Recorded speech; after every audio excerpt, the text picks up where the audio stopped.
Welcome to Kimonolog, bersama aku, Momo, hanya di Kimo Channel.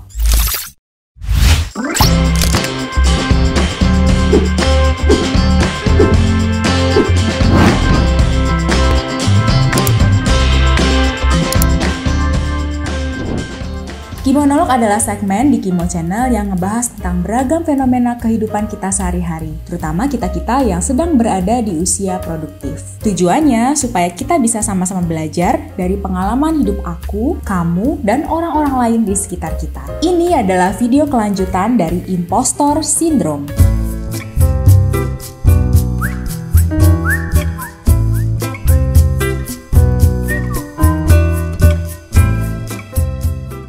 Di video sebelumnya, kita kenalan sama yang namanya impostor syndrome atau sindrom penipu, yaitu sebuah kondisi di mana seseorang selalu merasa tidak pantas mendapatkan pencapaian apapun dalam hidupnya. Orang-orang yang mengalami impostor syndrome cenderung merasa takut jika kekurangannya terekspos, lalu merasa bahwa pencapaiannya selama ini hanyalah tipuan belaka. Di video sebelumnya juga dibahas ada 5 tipe manifestasi impostor syndrome, yaitu perfectionist, superhero, natural genius, expert, dan the soloist. Nah, penjelasan lebih detail tentang masing-masing tipe tersebut bisa kalian tonton di video Kimonolog sebelumnya. Dan kali ini aku mau ngebahas tentang penyebab dan cara mengatasi impostor syndrome. Penyebab timbulnya impostor syndrome ternyata cukup beragam. Bisa berasal dari dalam diri maupun dari lingkungan luar. Setiap orang terlahir dengan karakter yang berbeda-beda. Mereka yang punya impostor syndrome biasanya mempunyai karakter perfeksionis bawaan lahir. Terlahir di keluarga dengan pola asuh yang terlalu menuntut banyak prestasi juga bisa menanamkan bibit-bibit impostor syndrome. Apalagi jika orang tua menerapkan cara menghukum anak dengan hukuman fisik jika melakukan kesalahan. Selain itu, pola asuh yang overprotective juga bisa memicu munculnya impostor syndrome saat dewasa karena membentuk kepribadian anak yang takut salah atau takut gagal. Faktor penyebab impostor syndrome lainnya adalah karena menjalani peran baru, misalnya sebagai mahasiswa baru atau sebagai fresh graduate yang baru saja mendapatkan pekerjaan. Biasanya mereka akan cenderung ambisius dan menggebu-gebu, takut melakukan kesalahan, ingin terlihat unggul, dan berusaha mengerjakan segala sesuatu dengan sesempurna mungkin tanpa celah. Masuk ke suatu lingkungan yang kompetitif secara tidak langsung membuat seseorang merasa terpacu untuk terus melakukan hal yang lebih baik daripada orang lain, bahkan sebisa mungkin melampauinya. Budaya yang tertanam di masyarakat juga tak jarang membentuk definisi sukses yang berbeda. Contohnya saja dalam budaya patriarki. Meskipun impostor syndrome ini sama-sama bisa dialami oleh laki-laki dan perempuan, faktanya perempuanlah yang lebih sering mengalami sindrom ini. Salah satu faktor karena adanya konstruksi sosial yang turut membentuk bagaimana seorang perempuan seharusnya berperilaku. Kayaknya hampir di belahan dunia manapun, nggak peduli timur atau barat, perempuan selalu diharapkan untuk menjadi lebih emosional, lebih sensitif, dan lebih di belakang laki-laki untuk urusan karir. Hal ini menyebabkan perempuan mendefinisikan kesuksesan sesuai dengan apa yang bisa diterima secara sosial. Perempuan sejak kecil dikondisikan untuk mempunyai ekspektasi yang lebih rendah terhadap kesuksesan. Sehingga ketika seorang perempuan berprestasi tinggi, ia jadi percaya bahwa itu bukanlah yang seharusnya terjadi. Dan memang hanya sebuah keberuntungan saja karena laki-lakilah yang lazim untuk mencapainya. Keberadaan konstruksi sosial di masyarakat ini jugalah yang membentuk paradigma yang berbeda antara laki-laki dan perempuan dalam memandang kesuksesan. Kayak gini nih contohnya.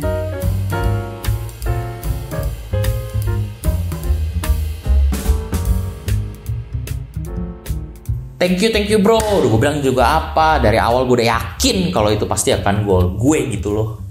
Enggak, biasa aja, itu kebetulan aja gue lagi hoki, lagi mood aja. Aduh, suwe banget gue, lagian tugasnya susah bener sih. Gak percaya, cobain aja. Lagian lu juga belum tentu bisa sih. Ya udah deh, emang kemampuan otak gue segitu aja. Kayaknya gue emang gak cocok deh di bidang ini. Nah, kelihatan kan bedanya? Lalu bagaimana caranya untuk mengatasi impostor syndrome yang tiba-tiba muncul? Pertama, validasi perasaan negatif.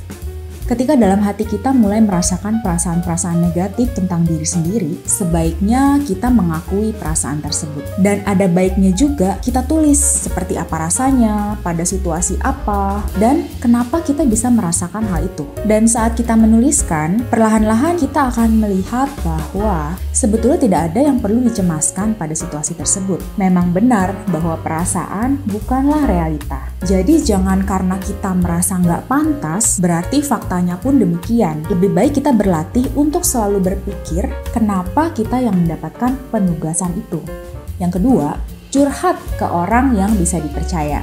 Kita bisa aja curhat ke orang-orang yang memang bisa kita percaya, seperti sahabat atau kerabat yang memang sudah menjadi bagian dari perjalanan hidup kita. Kenapa? Karena tingkat kepercayaan kita kepada orang-orang ini akan mempengaruhi kualitas cerita yang akan kita bagikan ke mereka. Dan biasanya ketika kita curhat ke orang-orang yang bisa kita percaya, mereka pun akan lebih mudah untuk berempati. Dengarkan pengalaman mereka dan biarkan mereka membantu kita untuk bisa lepas dari rasa kecemasan-kecemasan yang tidak rasional. Yang ketiga, pahami kekuatan dan kelemahan kita. Setiap orang pasti dianugerahi oleh kekuatan dan kelemahan sekaligus. Tidak ada orang yang selalu kuat dan tidak ada juga orang yang akan terus-menerus lemah. Dengan menyadari kekuatan dan kelemahan diri, maka kita bisa berproses untuk membangun kepercayaan diri dengan mencari cara untuk meminimalisasi kekurangan kita. Sehingga kita nggak perlu menghabiskan waktu dan hidup kita untuk mencemaskan hal-hal yang sebenarnya nggak perlu dicemaskan.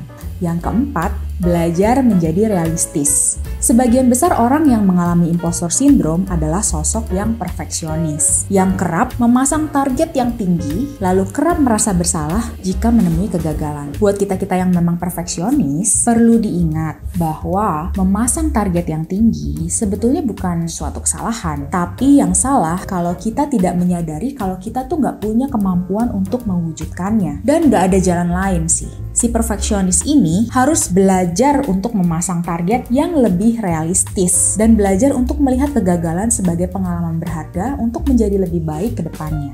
Yang kelima, berlapang dada menerima pujian.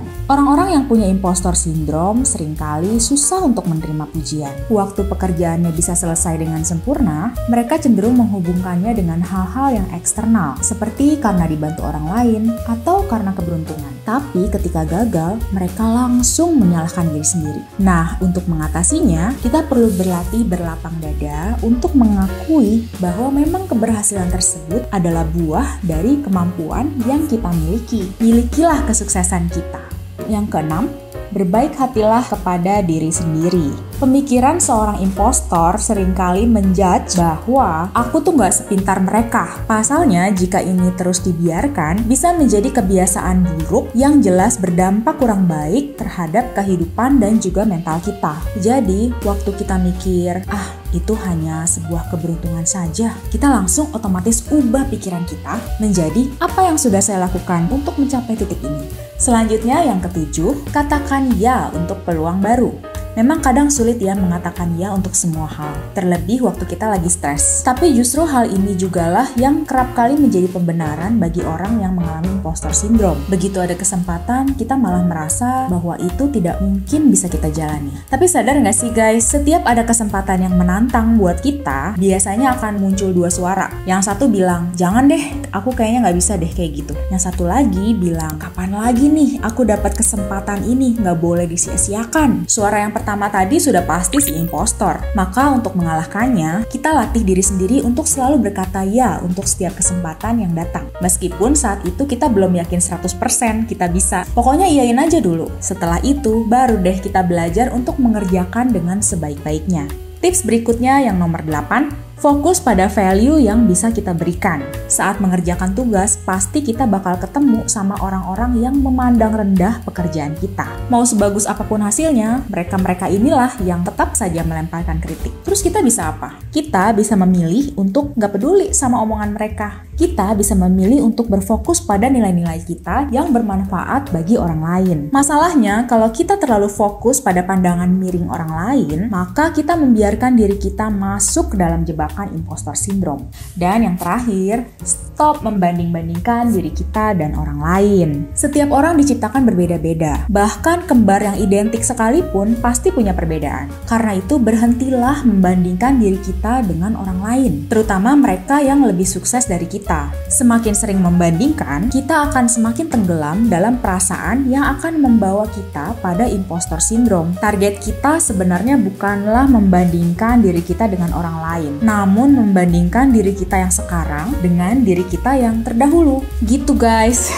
Pokoknya inti yang aku tangkep dari semua referensi yang aku baca tentang impostor syndrome adalah bagaimana caranya kita bisa mengontrol pikiran dan perasaan diri kita sendiri. Orang lain bebas deh mau ngomongin kita, mau nyinyirin kita, tapi yang penting buat kita jaga adalah perasaan dan pemikiran dari dalam diri kita sendiri. Jangan sampai menghambat kemajuan kita dalam segala hal. Demikian sharingku di Kimonolog episode kali ini. Kalau kalian ada ide-ide lain yang mau dibahas dalam Kimonolog episode selanjutnya, silahkan langsung aja ditulis di komen. Oke, sampai ketemu di Kimonolog episode selanjutnya. Stay safe and healthy ya guys. Bye-bye.